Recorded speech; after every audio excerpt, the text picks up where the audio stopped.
Absolutely, Devka. Good evening to you and good evening to my all co-panelists and viewers. To put the things in perspective, I will just take 1 minute to put things chronologically, what has exactly happens. I'm not going about initially what report came out where so many people injured or not. But initially, the fact was it is clear air turbulence, where one of the panelists is also told it is not picked up by the airborne radars. So there is a possibility of being clear air turbulence where it could be a trigger by CAT. And in Southeast Asia, along with the jet streams in this summer times, the CAT are prevalent and are available. Now the problem is that after that the AIB and Airbus internal report pointed to the cascade of technical plus hydraulic system failures. It means the flight, some of them have also pointed out, but I will put it in a slow pace where people understand the chronology. The flight control computers actually went for 4 seconds or something like that. Elevators and ailerons went dark. After that, that autopilot disconnect plus nose pitch fluctuations as well. So now, initially, the narrative was set for the weather turbulence, then suddenly shifted to the technical failure, possibly made worse by the turbulence. Now, then comes the human part. Crew screening happened, DGCA protocol, both as per the protocol, or some fishy thing was found. Pilot immediately tested on landing. Pilot reported non-negative. Then action taken by the DGCA was immediately grounding both the pilots.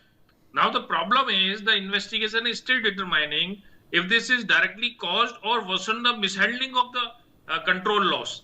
But it triggered a systematic review among all of us and among the public. What are these? I'm now coming to your point, transparency. Why was it first called turbulence?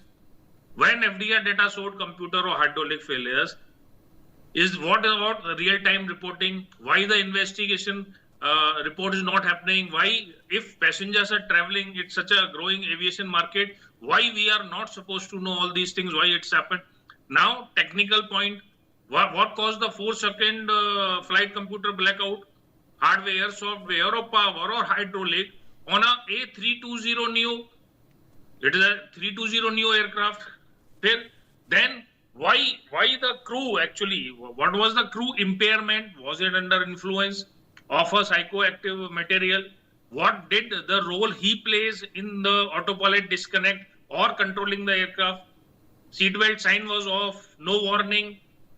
Then what happens to keep seatbelt on when you are flying in such a CAT or jet stream prone areas? So there's so many things which is happened. Now Air Commodore is also told that now this is an incident which is converted to the accident. It is now actually classification. I think as per my knowledge is serious incident as of now. In A by France, B, Airbus technical team, all are investigating this.